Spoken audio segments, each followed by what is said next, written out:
Tu m'avais dit je pouvais compter sur toi, tu me l'as toujours démontré. Tu n'as pas regardé à mes défauts, non. Tu m'as aimé le premier. Malgré que je t'ai tourné le dos, oui certes parfois, tu me l'as jamais fait payer. Oh, ton sacrifice à la croix pour moi, une preuve d'amour, Yahweh.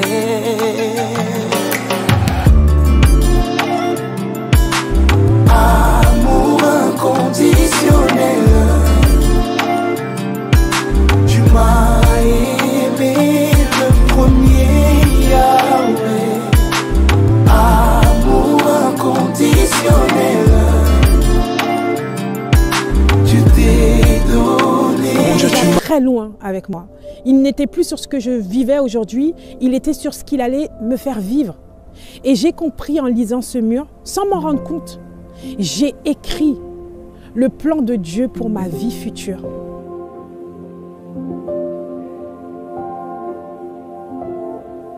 Bonjour, je m'appelle Sigrid Pierre et voici mon témoignage.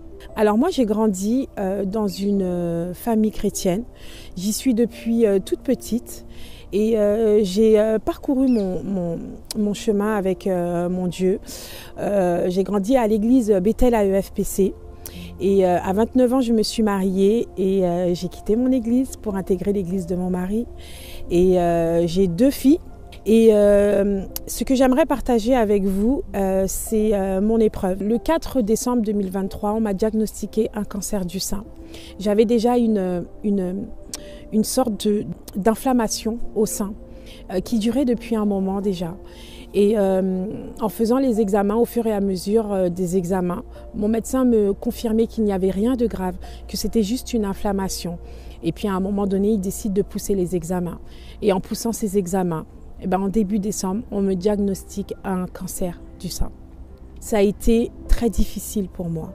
C'est quelque chose que je ne pensais pas supporter, que je ne pensais pas traverser. Mais les premiers mots que j'ai eus sur ce moment, c'est que « Seigneur, je sais que tu es là ». J'étais en pleurs. J'étais en pleurs. C'était terrible. Mais j'ai dit « Seigneur, je sais que tu es là ». Je répétais ça plusieurs fois « Je sais que tu es là ». Je me suis rendue chez ma sœur. Mon mari m'a rejoint.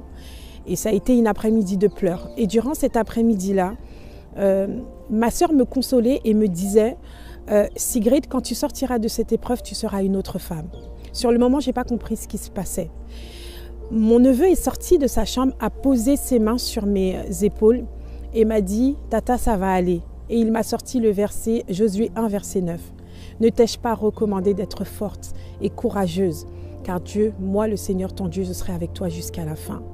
Et encore une fois, j'étais tellement dans la tristesse, mes émotions prenaient tellement le dessus que je ne comprenais pas déjà que le Seigneur me permettait de comprendre que tu vas te sortir de cette épreuve parce que je suis là. Donc j'ai passé toute l'après-midi chez ma sœur avec mon mari, nous sommes rentrés à la maison.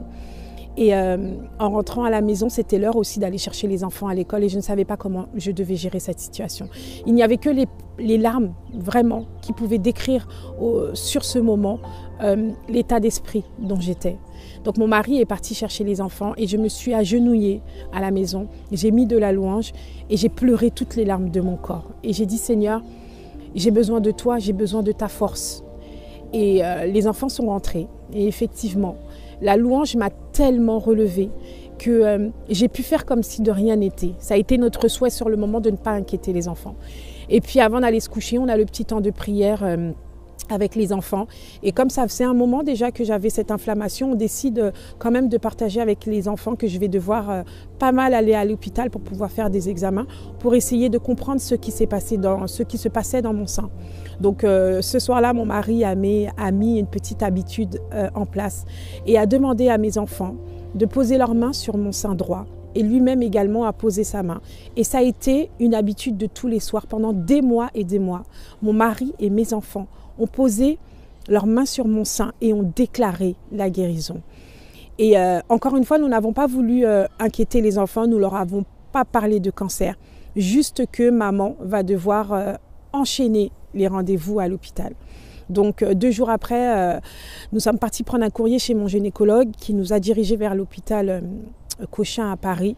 Et en faisant les examens suivants, nous avons une mauvaise nouvelle qui était que mon cancer du sein s'était métastasé dans mon sein, avait pris toute l'ampleur de mon sein. Ça a été encore une fois une nouvelle vraiment désagréable et très dure à supporter. Mais mon mari, qui est équipier de prière à l'AIMG, à Paris, tout est possible, 2-3 jours après, il y avait une soirée de miracles et de guérison. Et mon mari a l'habitude d'y aller. Et quand il rentre à la maison, toujours comme un fou, il s'empresse à me raconter les miracles que Dieu a fait. C'est vrai que je n'ai jamais eu la curiosité de pouvoir y aller parce que je sais de quoi Dieu est capable. Je sais ce qu'il a déjà fait. Je sais ce qu'il a déjà fait dans ma vie. Mais ce soir-là, mon mari me dit « Chérie, on va aller chercher notre miracle ». Et il restait un dernier examen à faire avant que les médecins puissent prendre une décision sur le protocole à suivre par rapport à mon cancer qui avait déjà pris toute l'ampleur de mon sein. Alors du coup, nous sommes allés à cette soirée à Miracle et Guérison. Et à cette soirée-là, j'ai demandé quelque chose de spécial au Seigneur. J'ai dit, Seigneur, tu as déjà fait tellement de miracles dans cette salle. Et je veux que ce soir-là, tu puisses dégonfler mon sein pour qu'au dernier examen, les médecins puissent ne plus rien trouver et que je puisse me sortir de cette histoire indemne. Donc je suis partie à cette soirée avec une exigence que j'ai demandée au Seigneur. Et donc à cette soirée-là, c'était génial. Il y avait un pasteur du Guatemala qui était descendu de son pays pour venir nous apporter la parole et qui a prêché sur le Saint-Esprit. Ça a été vraiment fort. J'ai senti que j'avais reçu quelque chose du Seigneur, mais j'étais fixée sur ce que je lui avais demandé de pouvoir dégonfler mon sein. Et ce soir-là, le pasteur, à un moment donné de la soirée, nous demande de lever nos mains. Et j'ai levé ma main. Et quand j'ai levé mes mains, j'ai senti quelque chose qui s'est passé dans mes mains, dans mes bras, mais qui s'est arrêté au niveau de mes épaules.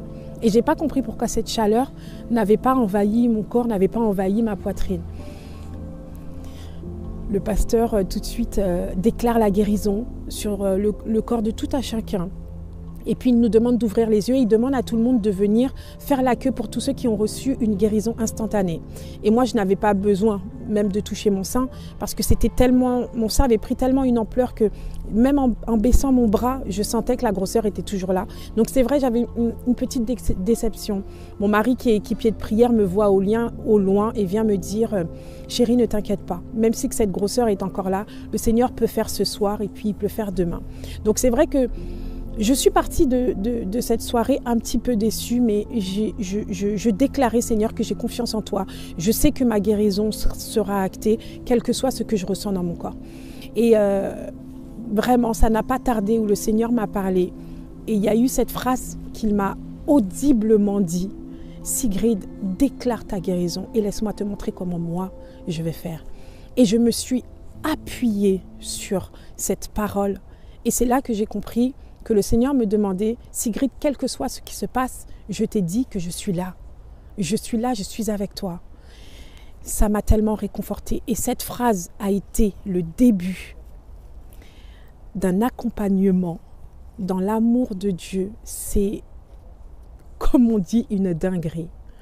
J'ai passé mon examen 2 jours après et c'était un TEP scan. Il fallait que cet examen devait définir si la maladie n'avait pas été ailleurs que dans mon sein. Donc j'ai passé cet examen dans la paix, dans l'amour, vraiment. Un examen très long, mais je sentais que Dieu était avec moi.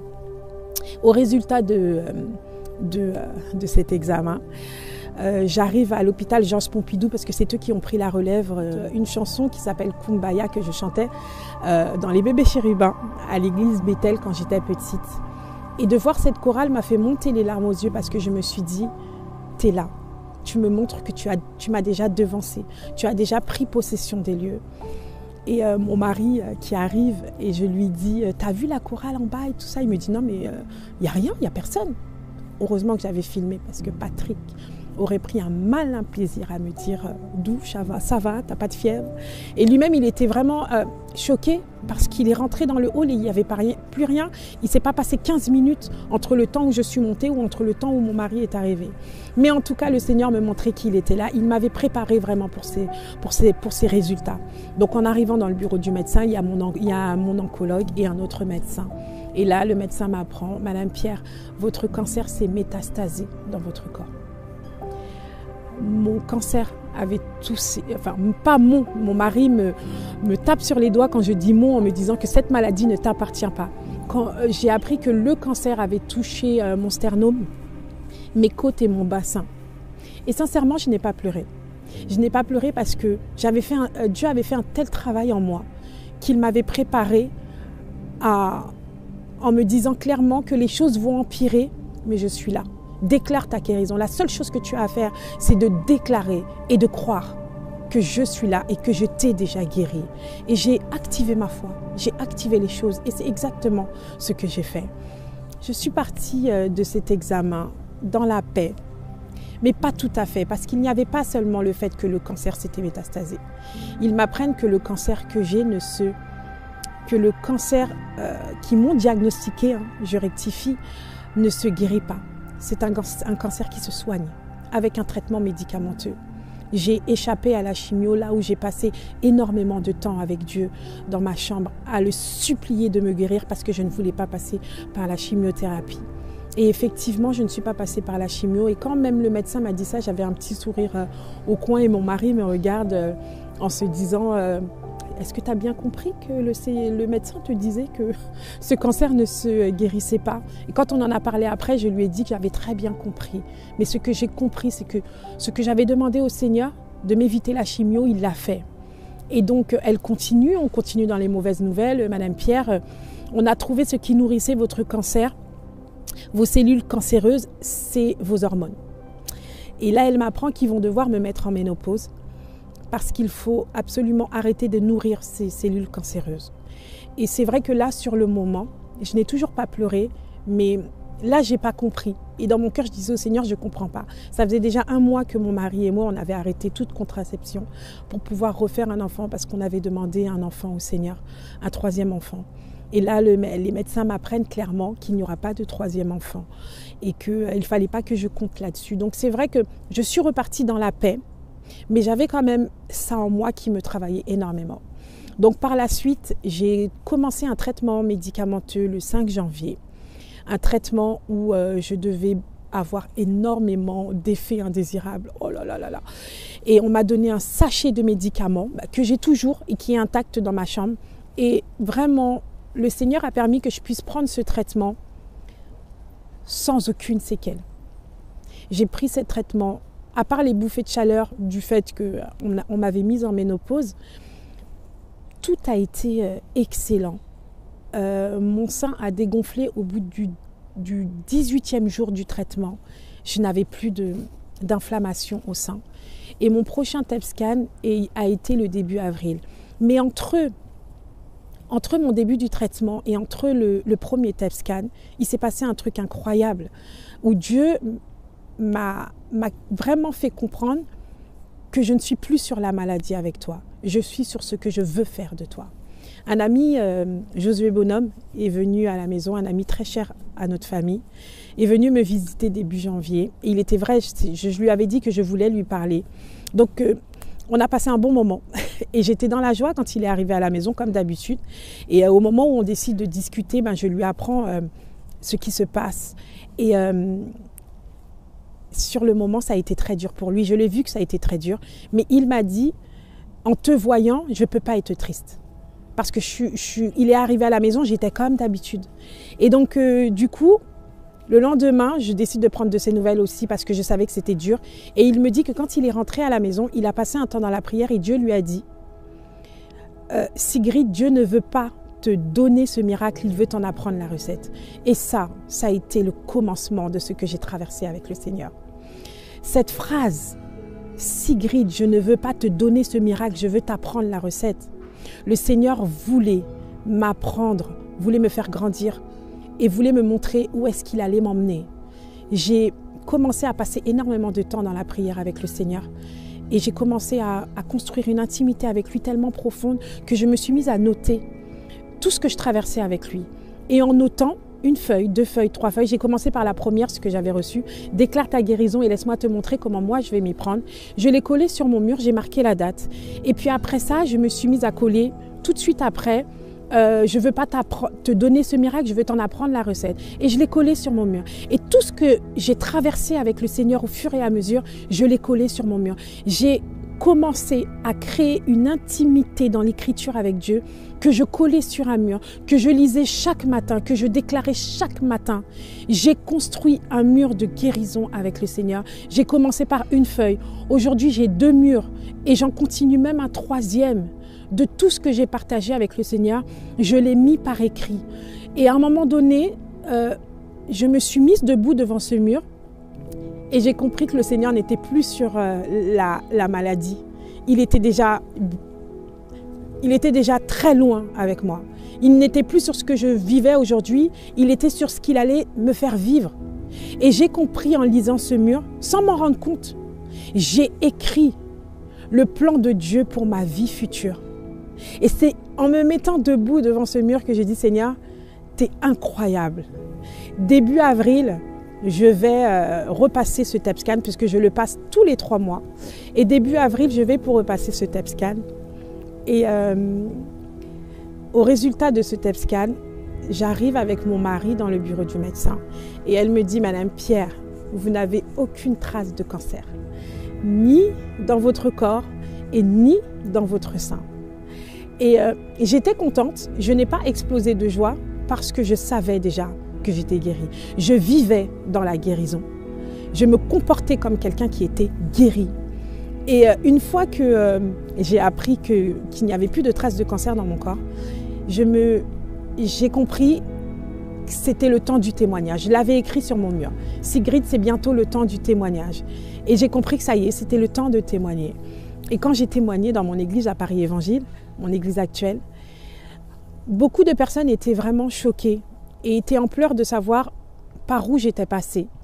Mais une sœur de l'église est venue me voir à la fin et m'a dit, Sigrid, je suis agréablement surprise. Tu étais à l'église tous les dimanches. Tu étais toujours belle, toujours bien coquette. Elle m'a même dit, tu sentais bon. Merci. Mais elle m'a dit, tu n'as rien laissé paraître. Et je lui ai dit que ça n'a pas été difficile pour moi de ne rien laisser paraître parce que j'étais guérie. Et une chanson que je chante en ce moment qui dit « Saint-Esprit repousse les limites de ma foi, apprends-moi à marcher sur l'eau ». Le Seigneur m'a dit « Sigrid, marche dans le vide ». Et au début, je lui disais « Seigneur, c'est trop compliqué pour moi ». Et c'est pas que j'ai pas confiance en toi, c'est que j'ai juste peur que je tombe et que tu me laisses tomber bas et que tu me rattrapes à la dernière minute et qu'entre-temps, mon cœur il lâche. Et le Seigneur m'a dit « Essaye, tu vas voir ». Et quand j'ai posé mon pied dans le vide, le Seigneur m'a mis un carreau tout de suite en dessous. Et j'ai posé le 2e. Et il en a mis un 2e. Et il y a un moment, il m'a envoyé une corde. Et puis j'ai pu tenir cette corde. Il m'a envoyé une échelle. Et puis j'ai pu monter cette échelle. Ce mur de guérison que j'avais construit avec le Seigneur m'a permis de marcher sur l'eau, de marcher dans la foi, d'activer quelque chose dans ma vie qui m'a propulsé à la destinée que le Seigneur avait pour moi. Il avait préparé un ministère spécialement pour moi. Et Dieu ne m'a pas donné cette maladie pour que je comprenne ça. Dieu m'a dit, cette histoire que le Satan a voulu emmener dans ta vie, moi je vais t'en sortir, mais la manière dont je vais t'en sortir, je veux te faire rentrer dans la destinée et dans le plan que moi j'avais déjà écrit pour toi. Et il a emmené mon mari, il a emmené mes enfants, parce que mes enfants ont été dans cette foi. Ma fille, la première fois qu'elle a posé sa main sur mon sein, elle a dit « Seigneur, je déclare la guérison et je sais qu'il n'y aura pas de traitement ». Quand il y a eu un traitement, on a dû faire une étude biblique avec les filles pour expliquer aux filles que le Seigneur guérit d'une manière différente. Il utilise plein de circonstances aujourd'hui pour nous emmener à la guérison. J'ai appris beaucoup. Dans cette épreuve, j'ai appris beaucoup. Il y a quelque chose qui a été activé dans ma vie. J'ai toujours été une fille de foi, j'ai toujours eu la foi.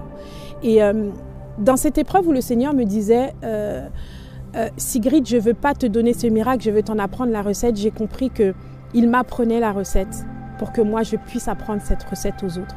Qu'il puisse m'utiliser moi pour apprendre cette recette aux autres. Et aujourd'hui, je sais que je suis capable, mais il fut un temps, je ne pensais pas que j'étais capable. Je ne pensais même pas que j'étais capable de parler en public. Aujourd'hui, on m'invite dans des conférences, on m'invite dans des tech shows, on m'invite dans des podcasts. Et quand on me dit « Sigrid, on ne te reconnaît même pas Oui, moi-même, je ne me reconnais pas parce que ce n'est pas moi, c'est le Dieu qui vit en moi. On me fait des compliments aujourd'hui où moi-même, je me demande, c'est de moi que vous parlez? Oui, parce que moi, quand je me regarde, je ne vois pas ce que les gens voient. Mais eux, ce n'est pas moi qui vois, c'est l'Esprit de Dieu qui est en moi. Et vraiment, ça a été une épreuve très difficile, très très difficile. Et je suis encore dedans parce que les médecins m'ont dit qu'il fallait que je prenne ce traitement toute ma vie. On m'a dit que ce traitement est à prendre toute ma vie. Mais je sais que ce traitement n'est pas pour la vie. On m'a dit que ce cancer ne se guérissait pas. Et au bout de 2 mois, je n'avais plus aucune trace de cancer dans mon corps. Le médecin elle-même était très choquée parce qu'elle me dit que d'habitude, les traitements ne s'activent pas aussi vite. On m'a dit qu'il fallait couper mes hormones parce que je ne pourrais plus avoir d'enfants. Ça faisait 1 mois, encore une fois, que j'avais arrêté la contraception et que moi, mon mari, mes enfants, on s'est mis à genoux et on a demandé un fils. Mes enfants, mes filles ont demandé un petit frère. Et quand je demande quelque chose au Seigneur, je suis toujours précise. Je ne bafouille pas, je ne passe pas par 4 chemins. Dieu m'a toujours donné ce que je voulais. Parce que la Bible dit, fais de l'Éternel tes délices et il te donnera ce que ton cœur désire.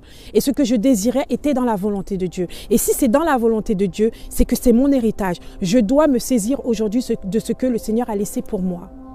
Et de demander un fils au Seigneur et de rester dans cette foi, alors que les médecins me disaient que ce n'était pas possible, alors j'ai acté ma foi.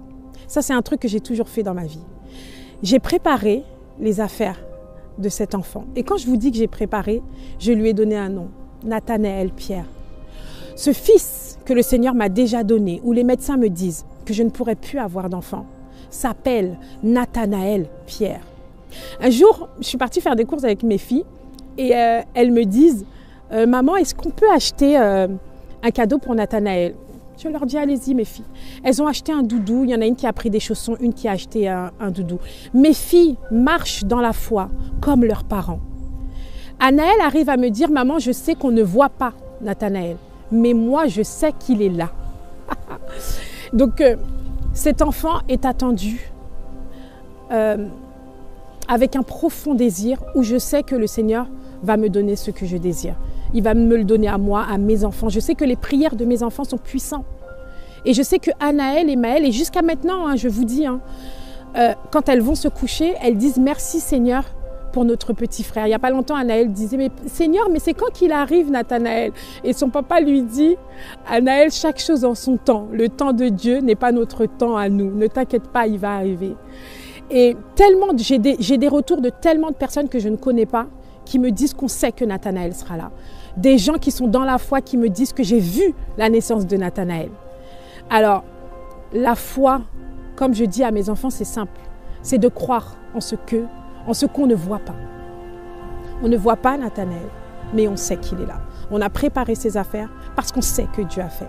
J'ai vécu dans la guérison parce que je sais que j'étais guérie. Aujourd'hui, je rentre dans le plan de Dieu parce que je sais que c'est ce qu'il avait réservé pour moi. Je remercie le Seigneur. De dire que je le remercie, c'est petit. C'est petit. Mais de faire la volonté de Dieu aujourd'hui, c'est vraiment une récompense pour ce qu'il a fait pour moi. Je sais que ce traitement va s'arrêter. Je sais que Nathanaël viendra au monde. Et je sais que le Seigneur va encore me propulser à travers ce miracle qu'il va faire, à travers la position qu'il m'a donnée, à travers le positionnement qu'il donne à toute ma famille par rapport à sa parole. Donc, je vous encourage toutes et tous aujourd'hui à acter votre foi. Quand j'actais ma foi, c'est comme si je faisais un tête-à-tête avec l'ennemi et je lui dis on verra qui va gagner. On verra qui est le plus fort. Le Dieu qui vit en moi a déjà gagné. Aujourd'hui, je n'ai plus de peur. Avant, je priais, je ne voulais même pas citer son nom. Je me suis dit, oh pardon, j'ai peur qu'il se passe quelque chose dans ma maison. Aujourd'hui, je lui parle. Je parle, je fais mon ménage, je fais ma vaisselle. Je parle dans chaque pièce de ma maison. Et je lui dis, je sais que tu n'as pas ta place ici. Pendant la maladie, on m'a dit que j'ai créé une sorte de war room chez moi, c'est vrai. J'ai ouvert la porte de ma maison pendant la maladie et j'ai dit à Satan de sortir de chez moi. Je lui ai dit que tu n'as pas ta place. Je lui ai dit que tu n'as pas de droit. Et j'ai claqué cette porte tellement fort que je ne comprends même pas comment les voisins ne sont pas venus sonner chez moi. J'ai chassé l'ennemi de ma vie, de mon corps. Aujourd'hui, Dieu fait de moi une meilleure personne. Dieu a brisé des choses en moi. Il n'a pas guéri que ce cancer. Il a guéri beaucoup de choses qui traînaient dans mon mariage, qui traînaient dans mon caractère, qui traînaient dans ma vie, qui traînaient dans ma vie professionnelle. Le Seigneur a pris mon portable, il m'a mis une adresse et il m'a dit, c'est là que je veux que tu ailles. Alors moi, j'ai pris ma voiture et puis j'ai pris la route. Mais je suis tombée très souvent sur des autoroutes fermées. Sur des routes fermées tout simplement où je ne comprenais pas pourquoi. Seigneur, tu me donnes une adresse et tu me dis d'aller là. Mais le Seigneur était en train de recalculer. Il m'a dit cette porte est fermée, mais je recalcule ton itinéraire. Passe par là. Et je ne comprenais pas pourquoi je devais passer par là parce que ça rallongeait mon trajet. Et le Seigneur me disait, et c'est aujourd'hui que je le comprends, cette porte qui était fermée, ce n'est pas qu'elle n'était pas pour toi. C'est parce que tu n'étais pas prête à rentrer dedans. Et par le chemin où je t'ai fait passer, où tu trouves que c'est plus long, je t'ai fait grandir. Je t'ai restauré, je t'ai guéri, j'ai pourvu à tes besoins. Je t'ai donné tout ce que tu désirais. Et aujourd'hui, je t'emmène à cette porte. Et c'est une vérité. C'est une vérité. Dieu recalcule toujours notre chemin. Dieu n'a pas un plan pour nous. Quelque chose ne marche pas. Dieu a un deuxième plan. Souvent, on dit, je suis passé à côté du plan que Dieu a fait pour moi. Vous n'êtes pas passé à côté du plan que Dieu avait pour vous. Parce que Dieu a un autre plan, un deuxième, un troisième, un quatrième, un cinquième. Avec Dieu, il n'y a jamais de fin. Il n'est jamais trop tard. Ce plan que j'ai imagé tout simplement dans ma tête, je me suis rendu compte que le Seigneur m'a fait passer par tellement de chemins, que ce soit dans ma vie professionnelle, que ce soit dans mes finances, que ce soit dans mon mariage. Il y a un moment donné, dans mon mariage, j'étais dans ma voiture et j'ai voulu faire demi-tour. Il y a un moment donné, je suis tombée en panne et je me suis dit, je ne répare pas ma voiture. Il y a un moment donné, je n'ai pas voulu réparer mon mariage. Mais le Seigneur a toujours fait en sorte que c'est moi qui t'emmène, c'est moi qui décide. Si tu passes par là, même si c'est difficile, c'est pour ton bien, parce que demain sera meilleur. J'ai un mari qui n'a jamais accepté ni la séparation, ni le fait qu'à un moment donné, je voulais faire demi-tour. Lui-même, je suis tombée en panne et puis il est venu, c'est lui-même qui a poussé la voiture. Ça a été une grâce pour moi aujourd'hui et c'est très difficile de le dire, d'être passée par cette épreuve du cancer. Ça a été très difficile.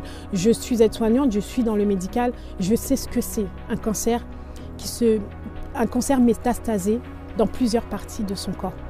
J'ai vu la mort, je me voyais partir, je me voyais laisser mes enfants. Et j'ai passé tellement de temps à pleurer, ou même quand j'ai une phrase que j'ai écrite sur ce mur, Sigrid, c'est moi qui sèche tes larmes. Aujourd'hui, je vais transformer toutes tes larmes en or, en bénédiction pour toi et pour les autres. Et c'est exactement ce que je fais aujourd'hui. Cette recette que Dieu m'a appris, je veux vous la transmettre parce qu'un jour, c'est vous qui allez la transmettre aux autres. Soyez bénis.